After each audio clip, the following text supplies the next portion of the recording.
In 2010, Richard Morling was awarded this medal for his service to Russia in 1941.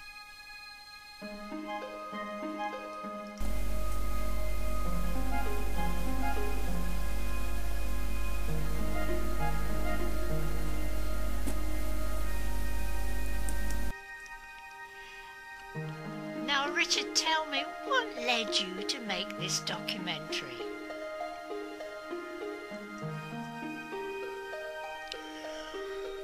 Well, it was an article in the newspaper quite a few years later, which was called World War II Hurricane Being Restored, with a photograph, and it showed remains of a hurricane. The parts of it had been brought back to New Zealand and they were being restored by a group of enthusiasts, which intrigued me greatly because obviously it was one of those which had been taken out when we took the fleet there.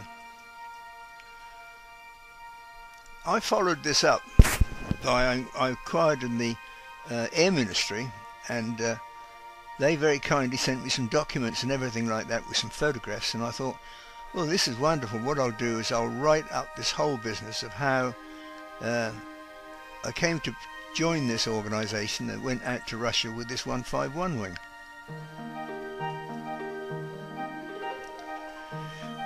The convoy consisted of 6 vessels, including a passenger liner carrying the majority of the wing personnel.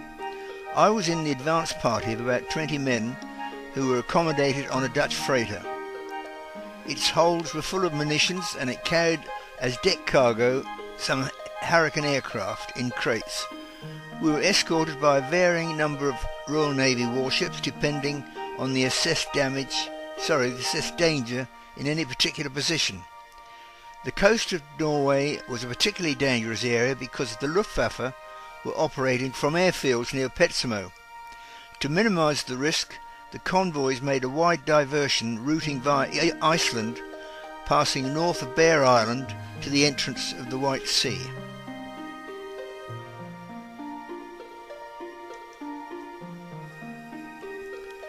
At times, the convoy sailed for long periods through thick sea fog, during which we could see no other vessel. Each ship towed a splashboard behind it on a long cable to give the ship behind a marker to follow. The convoy sailed at the speed of the slowest vessel, which was us. As we approached the entrance to the White Sea, we counted 18 warships as escorts. However, after a voyage of 3 weeks, we docked at Archangel unscathed. Personnel, equipment and stores were unloaded in preparation for the journey to Vianga airfield. That's up near Murmansk. It was urgent to establish radio communication with Britain as soon as possible, so an advance party of signal staff travelled by sea from Archangel across the White Sea to the small port of Kandalaska. We transferred there to a waiting train together with our equipment, which included a mobile VHF-DF direction-finding vehicle. This was the most modern apparatus available for helping aircraft at that time, helping aircraft with no navigational equipment to descend safely through cloud before landing at an airfield. It proved to be a lifesaver. The train wound its way through hills covered with a mantle of silver birch trees. The carriage I travelled in had a small compartments containing seats and fold-down bunks. At one end of the carriage sat an old lady attending a charcoal stove for cooking, and from which a continuous supply of Russian tea was available. Occasionally, when looking out of the window, it was disconcerting to see the mangled remains of a train lying in a gorge, presumably the results of some bombing attack. We rumbled through the night and arrived at a siding near Vianga in the afternoon. To everyone's surprise, it was pleasantly warm, and we were bothered by mosquitoes. In such a remote part of the country, it was to be expected that conditions were primitive. The airfield had no sealed runway, no hangars.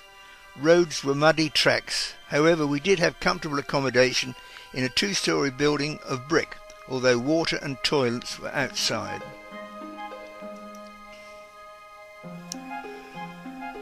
Wing headquarters had been established in another similar building about half a mile away, which was quickly christened the Kremlin. This was a well-built brick building containing the administrative offices, including the signal centre, which was on the ground floor. On the first floor, a number of small rooms which opened off a wide corridor provided sleeping quarters for the officers. Our commanding officer was a New Zealander, Wing Commander H. Isherwood. He was very popular because of his friendly manner. During any entertainment held upstairs for the Russians, he would call into the signal centre and chat to the operators, bringing them a drink. In long-range communications in 1941 were carried out by WT wireless telegraphy, and messages were transmitted by Morse code. A skilled operator could send 25 words a minute. The stations on our network were Moscow, Murmansk, London and ourselves. Communications were good during daylight hours, but after dark the signal strength faded away to nothing. This was caused by the aurora borealis, when the night sky became diffused with colour as multicoloured moving sheets of light rippled slowly against the blackness.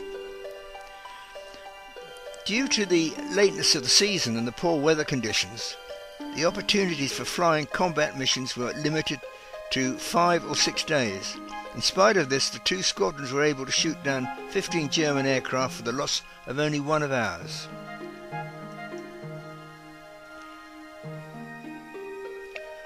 One of the first duties that we had at the airfield was to build dispersals for the aircraft to give them some protection against any bombing attacks.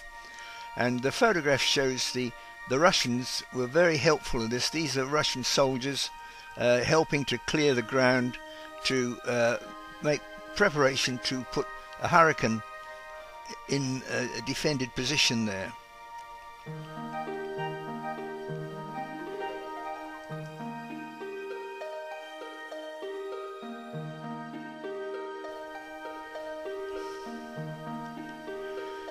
The two flying services, that's the Russians and the British, immediately started coordinating efforts together. And this picture illustrates there's Wing Commander Isherwood there in the middle, talking to Russian pilots and also to the adjutant. There's obviously discussing some basic principles, because it was essential that we had some idea of what they were going to do, and we would be escorting them on their different raids.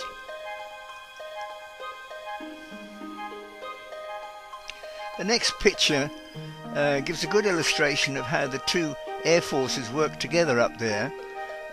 These are, you'll see that the Russian pilots, they were flying the light bombers from the airfield, and we had our fighters pilots liaising together so that they understood the whole system and we could work together, remembering that language was a barrier to a great extent, which had to be translated at each interval. We continued with more liaison with the Russian pilots, which had to contend with the difficulty of translating, of course. On our arrival, the weather was balmy, but as the year progressed, the days got shorter and the temperatures dropped. The snow fell and settled over the landscape. The very severe cold had a detrimental effect when petrol engines were started in the morning. Engine oils thickened to a point where it was impossible to turn the engines over for starting. From then on, a procedure was begun which each vehicle engine was started every hour during the night. Our diesel-electric power units were completely encased in insulated timber enclosures. One day I accidentally left a pair of pliers outside on the window ledge. When I picked them up to use, the jaws snapped like pieces of chalk. The hardness of the steel had been removed by the freezing temperatures. Russian snow tractor and rollers at work.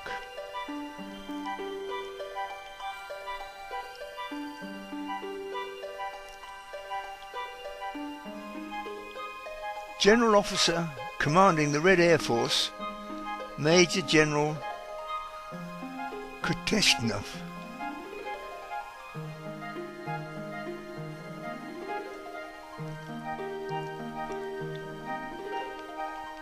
Flight Lieutenant Cottam, Wing Commander Isherwood and Captain Andrushin watch a dogfight.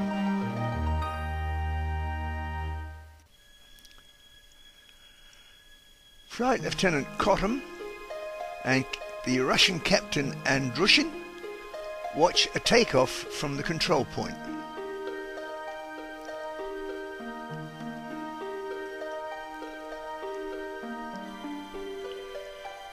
Ground crew inspecting an aircraft after an air raid.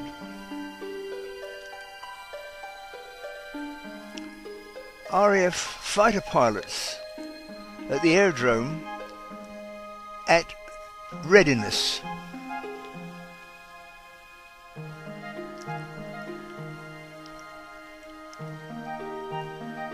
A Russian horse-drawn sledge on the aerodrome.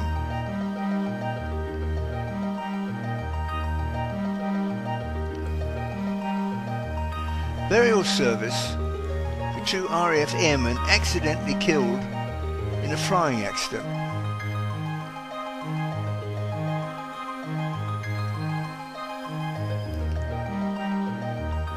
A dogfight between German bombers and RAF pilots over the airfield.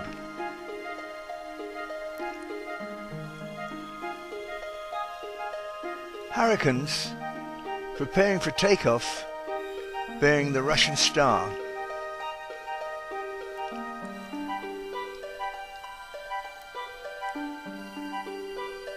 Assistant for a Russian pilot putting on his parachute.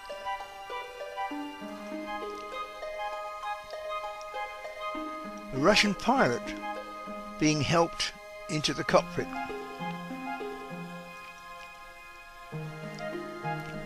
RAF airmen frolicking about in the snow.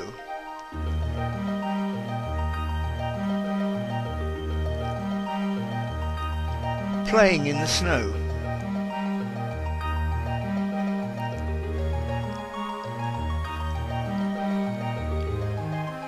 On sentry duty.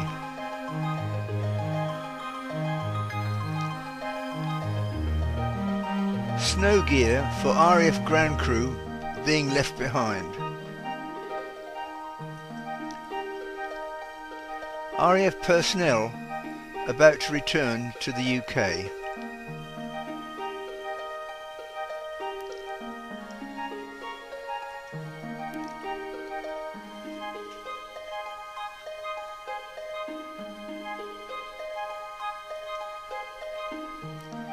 Right, that's done that. Now we want to save it, don't we? Make sure you do the preview.